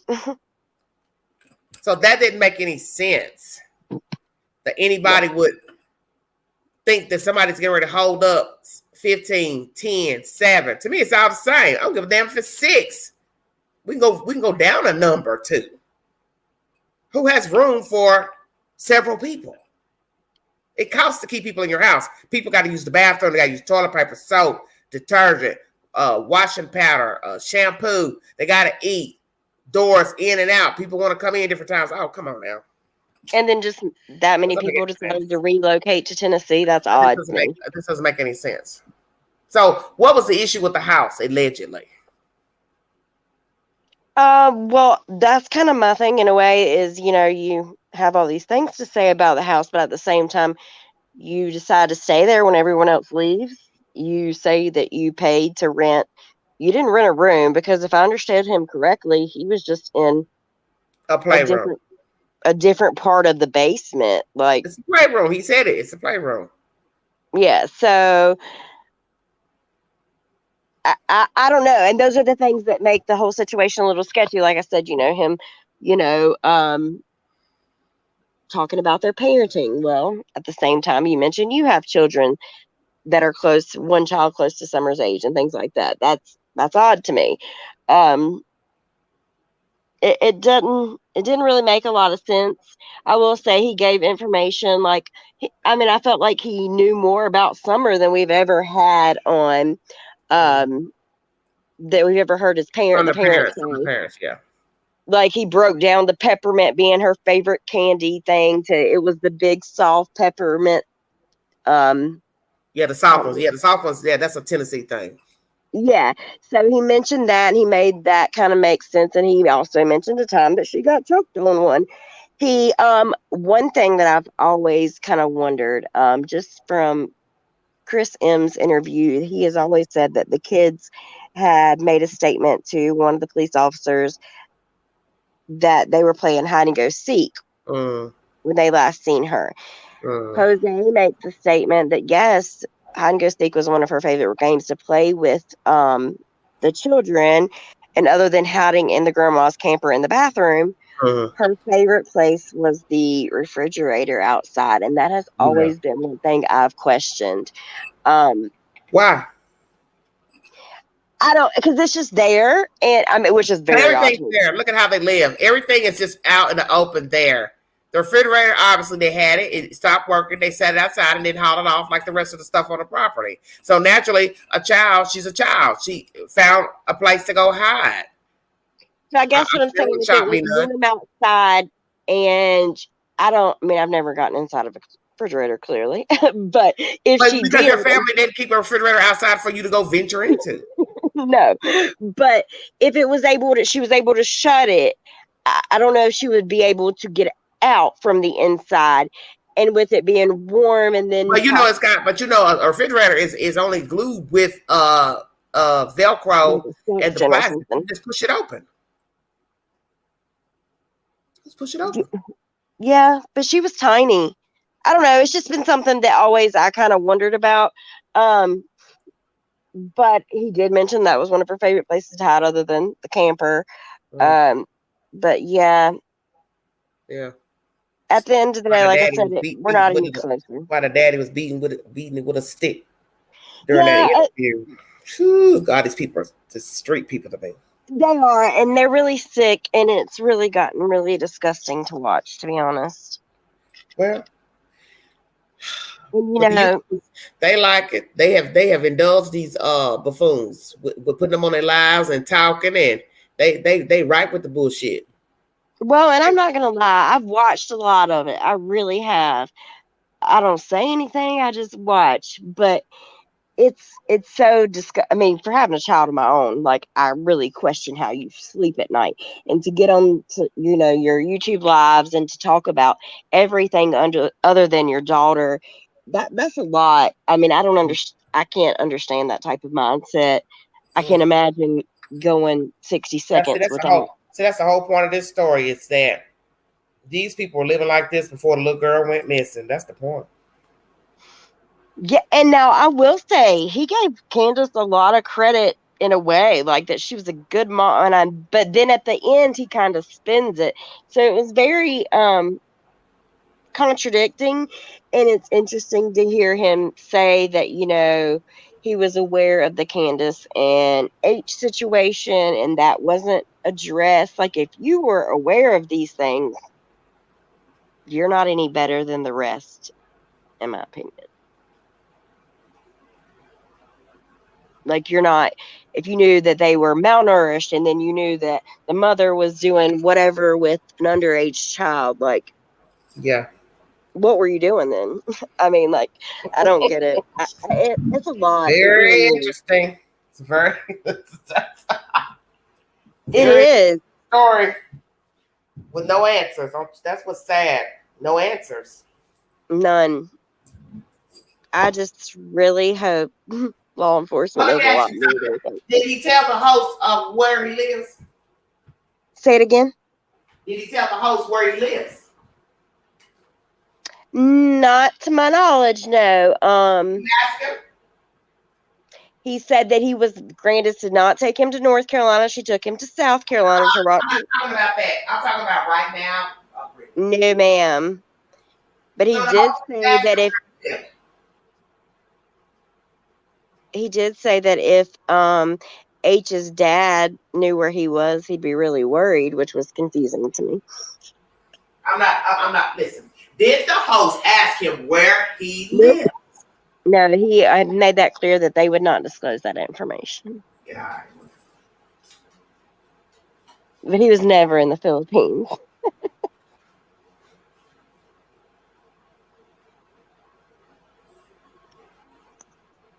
Yes, I don't know. It's crazy. Like, I mean, it was interesting to hear.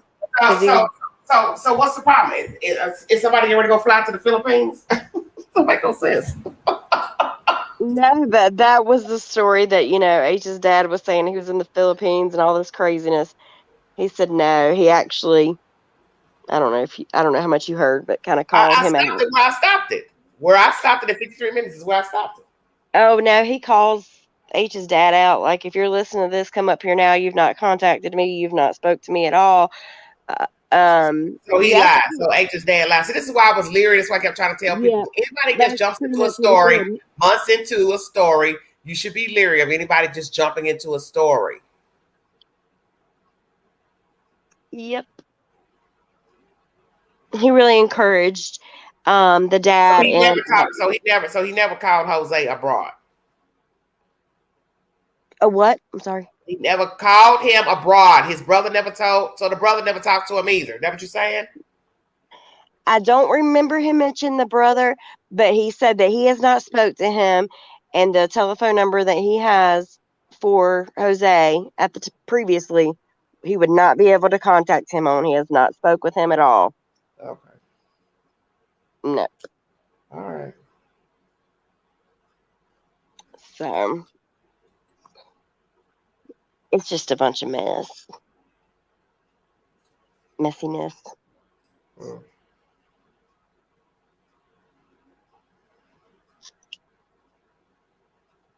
Well, more lies.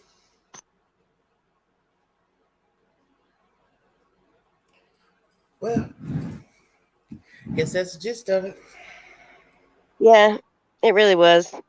I mean, it wasn't like I said, it was interesting to hear just because he's the only one that I feel like was kind of left. But yeah, he wasn't there that day. There's as far as the living situation, they've kind of opened that up for all of us to see without him. With Chris' interview and then them going live, we've kind of seen it all. So, I mean, he gave, other than talking about the environment of the home, off the top of my head, I really can't think of anything else that was brought to light. Mm. Mm-mm. Well, Miss Tupelo, H's father said he was abroad, remember? He lived in the Philippines. That's what his brother told him. So that means they lied. They Yeah, hadn't they talked lied. to him. So that means Jose is probably right here in the United States, what I just said when I first started talking. The man Yeah. was here all along. So that's why I kept telling people, you want me to believe the man ain't never seen himself on YouTube? Come on now. Oh, Now he said he watched all of the Chris, or not all, but a few of the Chris M interviews last night, that he was not aware of any of this going on YouTube. And one thing I was very interested to know is, when did he speak to the FBI? He says he spoke with them, that they went to his son's house because they were having problems locating him or whatever.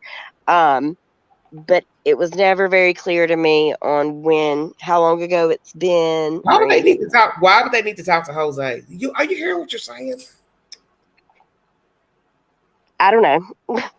No, I I'm guess just saying. Why would they need? Why would the FBI need to honestly, talk? probably Why would because of somebody all need the to talk crazy. to him and he wasn't there when the little girl went missing? Probably because of all the crazy YouTube stuff people have called in. It was Oh, just something they had to check out. And he said that the only questions that they asked him were if he was aware of any, SA or anything like that, and where was he on the day that she went missing. And he said he can offer his bank statements and everything up to 5 years and blah, blah, blah, blah. And I definitely don't think he had anything to do with it. But yeah, I don't know if it was just, checking out all leads type thing. YouTube just caused a lot of problems, unnecessary problems that don't have anything to do with the little girl. Yeah, and I do definitely think so. And Oh, that's just for true. sure. Just a bunch of messy ass folks meddling in stuff that don't concern them and stirring up shit that with no verification, no receipts to nothing, just stirring up stuff. That's the very reason why Cal City case was the way it was. People meddling, making up stuff. It's the same. This case is the same. Yeah, I will say Cal Ronnie City Lawson gives me a said little that. hope. You all held them people back from doing their job with all that, hocus pocus talking stuff. Calling. They trying to check every lead, and you calling on stuff that you don't know nothing about. You're not even in the state of Tennessee, and you're just calling. That's foul. It's a child missing. We're sitting there playing reindeer games. It's ridiculous. Yeah, it's really sad. I feel like that, the YouTube and all the calling and things like that has definitely taken a lot of time away. YouTubers, just keeping up shit. Just the theorizing and things like that can Yeah. be put in people's head. But see, you got people who are not mentally together who are watching these videos, and they feed off this junk. And they're the ones who's doing all that calling and tying up the phone lines. You're in a small demographic.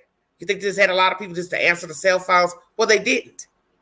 And you're sitting there calling with shit that's not relevant to the child. You didn't know her. You didn't know the parents. You didn't see her that day. So why are you calling their cell phone? Or why are you calling this hotline? That's Right. fucked up.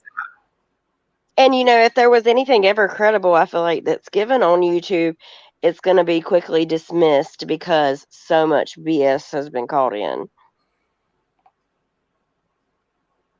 I mean, I feel like it's been made a joke.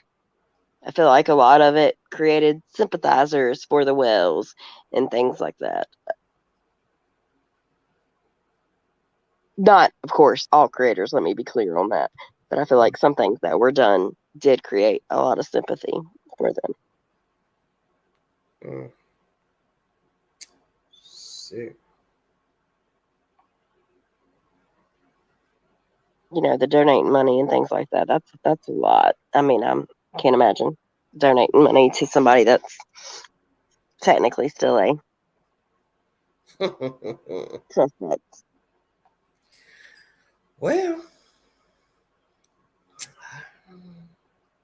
Or going live on my Facebook. And let me just be clear: why my child is missing, or YouTube, why my child is shit. missing. Just like I saw something, was it not yesterday, but might have been night before last.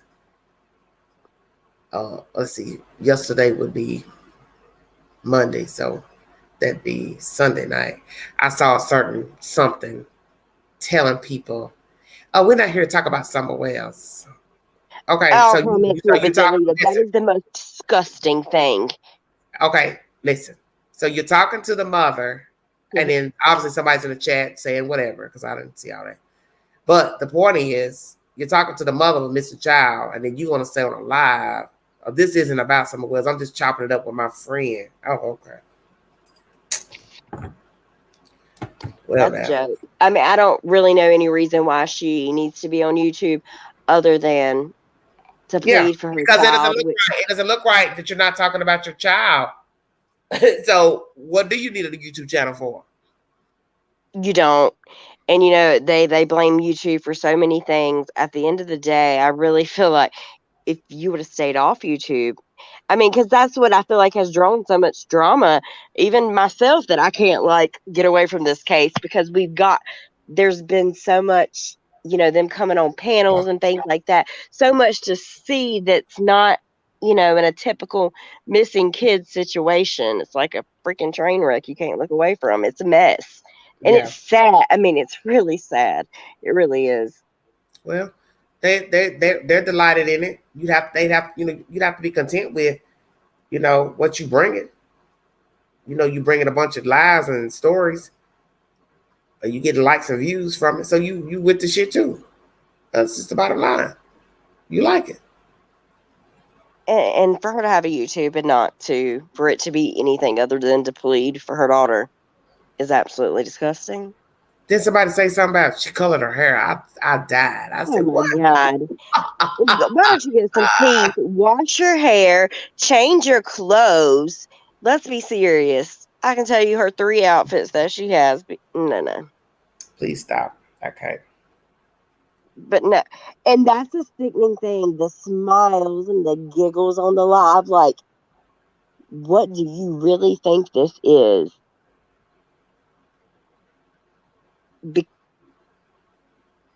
I don't know. Maybe I've not really seen her until lately for as immature as she truly is.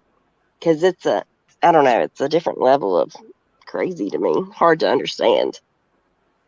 Mm, mm-mm. A I whole mean, lot it of truly is. Hit the link if you want to give your opinion pertaining to the Laundries and the Petito'S suit filed by the Petito'S against the Laundries, and this new information of Mr. Mystery Man Jose Ramon speaking.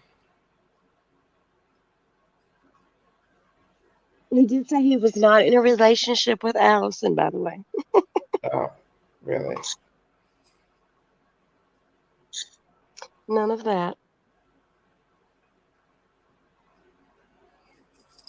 Mm. He said he was never in a relationship with her. No, he said it was kind of a drunken one night thing.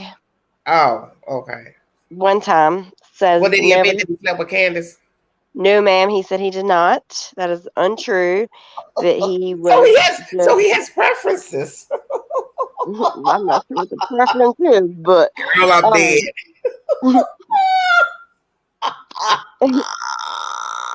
he was aware of the picture that's on Facebook of them on the bed together. He did know Yeah, about that. that's exactly what went through my mind just now. Like, well, damn, was she giving you a massage or what? He did speak very highly of her, which at the same time I feel like he did Candace too, which is very contradicting kind of to what he was saying at the end. That What you mean? I feel like in the beginning, he speaks to more of, and maybe this is just before Dawn was there, that pretty much Candace is a broken person, and he talks about. Tell me if I start saying too much. Don having Just talk. Won't nobody else talk, so. Don having sexual relations with a I don't know, some lady that was addicted to drugs. Yeah, so And who was that he was talking about? Because I didn't understand what he I was saying don't when I was listening to know. that. I don't know. He didn't say a name. He just kept saying the fact that, while your wife is, downstairs asleep with Summer. Okay, but at the same Maybe they heard time, him talking. Maybe they heard him talking on the phone. I don't know, but at the same time, he says this, and I know that Candace also admitted that he did do this inside their home on a live not long ago. But at the same time, Jose also admits to knowing that Candace and H admitted to him that H lost his virginity to Candace. So there is a difference, but Candace is no better than Dawn, let's be clear. But he did seem very sympathetic to the fact that she was left home with these children, and he left her to go whatever he was doing in Utah.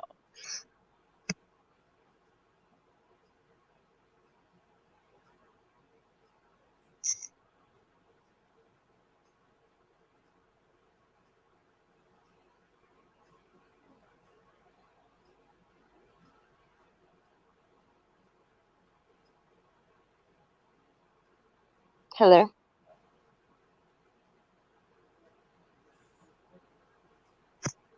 Brittany, go ahead, keep talking. Oh, sorry. I thought I lost you. No, I'm Yes, saying, I thought that was very interesting. just say anything you got to say. He was Ain't nobody else trying to talk, so. he was very vocal about what happened with John and this lady in their home, Okay. and then later on with him alleging that what happened with the H situation. I found that very odd. But he says that she was a very attentive mother. If they would have gotten hurt, she would have been on top of that. But then at the same time, he says, they $8 pieces every day, and that he had woke up plenty of mornings, and he would make sure that the doors were locked before he went to bed every night because he was in a strange area living, and he was the only male figure, so he made sure the doors were locked, and he would wake up and in the morning and everybody else was asleep, but Summer would already be outside playing. So there's a few things that I found very odd. He gave a description of Don when he did come back in town. I guess Summer wandering off, and Don was giving her, I guess, a spanking or whatever you want to call it, back up the driveway, talking about you could go missing because she had walked down to the end of the driveway. And then another scenario of where I think it was him and Candace that looked for Summer, because she had wandered off and she was down by some shed. So I do think they definitely had free range. I still don't feel safe to say she wandered off. I think that's a lot. And he does not believe that anybody could have pulled in that driveway without them knowing or anything like that. He thinks it was pretty much an accident, like we all do. But I don't know. It's all pretty odd. I just really hope the law enforcement's on top of this, because this is craziness. And it's amazing how they've gotten away with so much. I mean, like I said in the chat earlier, I think about him saying, clarifying the fact that Don was gone with the oldest son for so long. Clearly that was during school months. I don't know if it's because of COVID that maybe it got past CPS, but how was this kid not enrolled in school? It's just odd.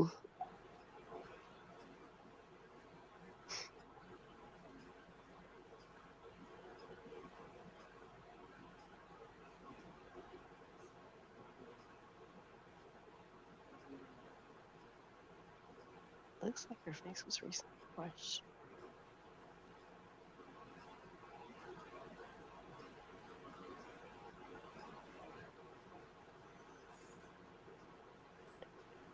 That all you had to say, Brittany. Sorry, I was reading the chat. Oh, I ain't reading nothing. I was talking to somebody else. Why you keep talking about her face was recently washed? He did mention the other altercation that him and Don had, other than what's like recorded, I guess, in the 911 call, was he addressed Don about showering with Summer. But at the same time, kind of what Don had said at one point made sense to me, is that, not that I agree with what he did, let me be clear on that, that Summer, he would take showers with Summer and her brothers, and it was easier for him. Not that I believe it was easier either, but that Candace wasn't one to take a shower often, so that was pretty much not a priority, I guess. So he apparently addressed Don about taking showers with Summer, saying that was not appropriate. But there's a lot of things, because I'm like, how do you tell somebody in your own home something's not appropriate? How do you tell a man, I'll leave whenever Candace tells me to leave, when clearly that's not Candace's house? So there's a lot of questionable things about what he said, and then you consider the fact him saying he has children as well. But he did kind of break down, which sounded like a cry, and say that he felt like somewhat he failed them, and that he should have spoke out, that he was in a really hard situation at the time for himself, with mental issues that he was dealing with from a divorce, and that he shouldn't have turned a blind eye because he knew that things were wrong. He pleaded for for Candace to come out and to say what happened, because she knows. What else? There was something else I was going to say about that.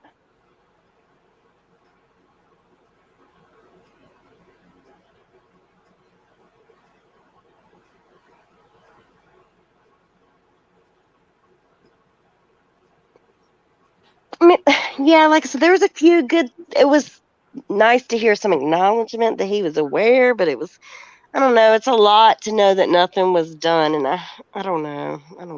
It's a lot. Okay. Well, are you satisfied with what you heard in the interview? No, I want to know where the hell is Summer.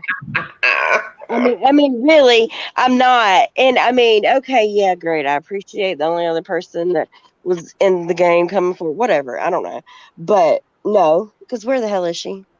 I mean, like I don't live in the mountains, but it's somewhat type the same situation. We have 14 acres of land. We have nothing but woods. There are so many times that I sit on my deck and I just look and I think about, if my child was missing, like, how could we not? If she wandered off, and it was clearly, we know her 2-minute story is a lie. But at the same time, let's give her 5 minutes, 10 minutes. How the hell did she get that far? She didn't get that far that you couldn't find a trace of her. It's just something. I mean, it's a lie. It's bullshit. Yeah. Mm-hmm. It is. It is. She wasn't eaten by a fucking a bear. She wasn't. There would be a trace of something. It's all. They're making a joke almost out of it, and it's really gross. I mean, it's disgusting. As a parent, and at the end of the day, yeah, I'm supposed to go to work and pay my bills, but really at the end of the day, the only thing I have to do is make sure my child is taken care of. Okay. And it's sick to think how people live, and I know that everybody's not the same. I know that. Yes, we're but not. No, and I know they were obviously trifling, so that it is what it is. And it is, but to think about the amount of children that you've lost. And you don't give a shit about getting the other ones back. You don't. You sit up there. You can barely make. You can't make a complete sentence. Yeah, it's messed up. It is. Well, I'm top of the hour too. Anything else you want to say before I check out of here, baby? that's it. I hope you have a great night. Thank you so much. I'm going to go get me some rest, baby. All right. I'll talk to you later. Okay, baby. Thank you. All right, Uh-huh. everybody. That's Brittany. As I said, the Petito'S are filing a lawsuit against the Laundries for having information about their child being deceased. They are alleging that the son of the Laundries, Brian, who is deceased, told them on the 2nd that he killed their child, and they hired an attorney on the same day. And I brought you information pertaining to that with the source. And then there's new information in the queue pertaining to a Jose Ramon giving an interview of his relations and dealings with the Wells family and knowledge thereof of the missing child, Summer Wells. That is said information. Not really nothing, to tell you the truth. I mean, my thing is, I just want to hear anything relevant to the child. And I didn't finish the whole interview because I'm sure I won't have to. Somebody will drop a little seed here and there of what was said and not said. And that's just a said word. I thank you all for joining me. If you want to donate to the channel, $, Big Angie 129, cash out. Also, the chat's welcome during the live. God bless all of you. Have a safe week. I'll be back with more commentary. And this week, I'll probably be doing a little bit of hypothetical situations and a crime vault, true crime video. Thank you so much for joining me. Please check out a community page for a recommendation. There's a movie that I'm recommending for this week. What Breaks the Ice. It's a testament to loyalty between young people, and also couples therapy, now airing on Showtime. A very interesting series pertaining to real live couples who are seeing a Miss Orna to get their lives on track in their relationships. And I thoroughly enjoyed watching the series. I was up late this morning watching these couples try to work out their differences between one another. And I want you all to veer over to Showtime if you can and check it out. Right now, they're offering a free episode on YouTube pertaining to couples therapy. Please check it out. It's a very interesting TV series. Thank you all so much. God bless all of you. This is Everyday Shenanigans. Have a wonderful weekend.